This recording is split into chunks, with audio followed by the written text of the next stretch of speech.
Fala, meu povo lindo!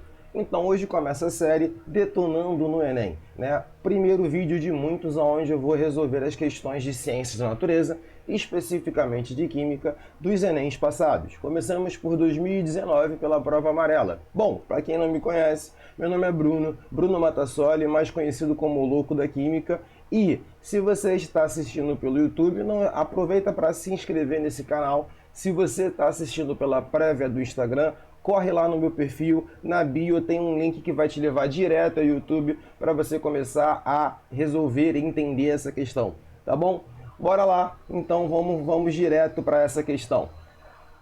Questão 93. Questão 93 fala sobre modelos atômicos, é a primeira da prova amarela de Química. E aí ela começa a história falando o seguinte: em 1908, Dalton publicou seu famoso livro intitulado como O Novo Sistema de Filosofia Química, no qual continha 5 postulados que serviam como alicerce para a primeira teoria atômica da matéria, fundamentada no método científico. Esses postulados são enumerados a seguir. 1. A matéria é constituída de átomos indivisíveis. 2. Todos os átomos de um dado elemento químico são idênticos em massa e todas as outras propriedades. 3. Diferentes elementos químicos têm diferentes tipos de átomos, em particular, seus átomos têm diferentes massas. 4. Os átomos são indestrutíveis e nas reações químicas mantêm suas identidades. 5. Átomos de elementos combinam com átomos de outros elementos em proporções de números inteiros pequenos para formar compostos. Esses foram os postulados dele. E aí vamos ao comando da questão, né? Na verdade, mais um pouco do texto. Após o modelo de Dalton, outros modelos baseados em outros dados experimentais evidenciaram, entre outras coisas, a natureza elétrica da matéria, a composição e organização do átomo e a quantificação de energia no modelo atômico. Ele está falando dos próximos modelos atômicos, no estudo do átomo. A pergunta chave para isso é: com base no modelo atual que descreve o átomo, qual dos postulados de Dalton é considerado correto? E aí a gente tem 1, 2, 3, 4, 5, porque foram 5 postulados, né? Vamos lá. Questãozinha de modelo atômico falando de Daltinho. Dalton foi o primeiro a postular o modelo, né? Se você considerar lá da Grécia Antiga, que tem a primeira concepção de átomo, mas não era um modelo atômico. Posterior a Dalton, a gente tem outros modelos conhecidos como o modelo de Thomson, o modelo de Bohr e o modelo, na verdade, o modelo de Thomson, o modelo de Rutherford, e aí entra o modelo de Bohr. Bom, a gente descobre coisas, informações a mais posterior ao modelo de Dalton. Dalton faz a primeira estrutura, né? É ele que desenvolve o método científico a partir dos estudos também de Lavoisier. Tá? E a gente vai pegar esses postulados deles e entender o que não passa a ser mais verdade, a gente está comprovado. Então, a primeira coisa que a gente vai observar aqui, ó, olha só, presta atenção. A matéria é constituída por átomos indivisíveis, né?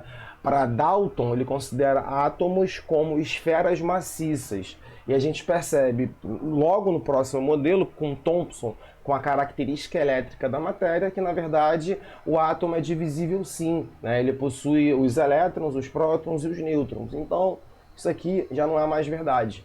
Como ele quer, qual que ainda é correto para o modelo atual, essa afirmação não é verdade. E aí a gente parte para o segundo postulado de Dalton. No segundo postulado de Dalton, ele fala o seguinte: todos os átomos de um dado elemento químico são idênticos em massa e todas as outras propriedades. Vamos lá, definiçãozinha de elemento químico. A gente consegue ter uma visão mais próxima e a definitiva sobre elemento químico a partir do modelo de Rutherford com o estudo de núcleo. Um elemento químico é um conjunto de átomos que possui o mesmo número atômico, o que significa que tem o mesmo número de prótons, certo? Então são átomos com o mesmo número de prótons. Não significa que ele tem que ter o mesmo número de nêutrons. Então a gente diz que são isótopos. Existem átomos que possuem o mesmo número atômico, mas quantidades diferentes de números de nêutron. Por isso que existem os isótopos. Então, um elemento químico é formado por um conjunto de átomos que possuem o mesmo número de prótons. Não significa que tenha a mesma massa. Beleza? Então, fora. Tchau. Não são idênticos. Continuando. Terceira afirmação. Diferentes elementos químicos têm diferentes tipos de átomos. Até aí vai. Em particular, seus átomos têm diferentes massas? Não, pela mesma proposta. Se a massa de um átomo é dada basicamente pelas suas espécies nucleares, você tem então a massa constituída pelo número de prótons e o número de nêutrons. Vamos supor que você tem um átomo que tenha 10 prótons e 10 nêutrons. Então ele tem um número atômico 10 prótons, certo? E se você tiver um outro átomo, que a soma também dê 20, mas ele tenha 12 prótons e 8 nêutrons, você tem a mesma massa, mas são elementos químicos diferentes. Então essa definição aqui também não cai, pelo mesmo motivo da definição do número 2, tá? Essa parte de elemento químico, o estudo do átomo, a gente consegue melhor entender a partir do modelo de Rutherford, que ele propõe um modelo de núcleo atômico. Para quem não lembra, vamos lá, Dalton com o modelo de esfera, depois a gente tem o modelo de Thomson, que é o que a gente chama de pudim de passas, que é a descoberta dos elétrons, e aí depois a gente tem o modelo de Rutherford, que ele comprova a existência de um núcleo atômico. E aí a gente parte para 4, que os átomos são indestrutíveis, não. Tá aí as reações nucleares, a fissão e a fusão nuclear acontecendo, né? Ou próprios fenômenos de radioatividade, que são emissões do núcleo de um átomo, provando que os átomos não são indestrutíveis. Essa parte da afirmação 4 é até interessante, porque nas reações químicas mantém suas identidades. Nas reações químicas concordo, mas existem as reações nucleares, onde você ocorre então a quebra, a mudança da estrutura do núcleo de um átomo. E aí, se você elimina todas, pela lógica, você tem as 5, mas vamos entender. Átomos de elementos combinam com átomos de outros elementos em proporções de números inteiros pequenos para formar compostos.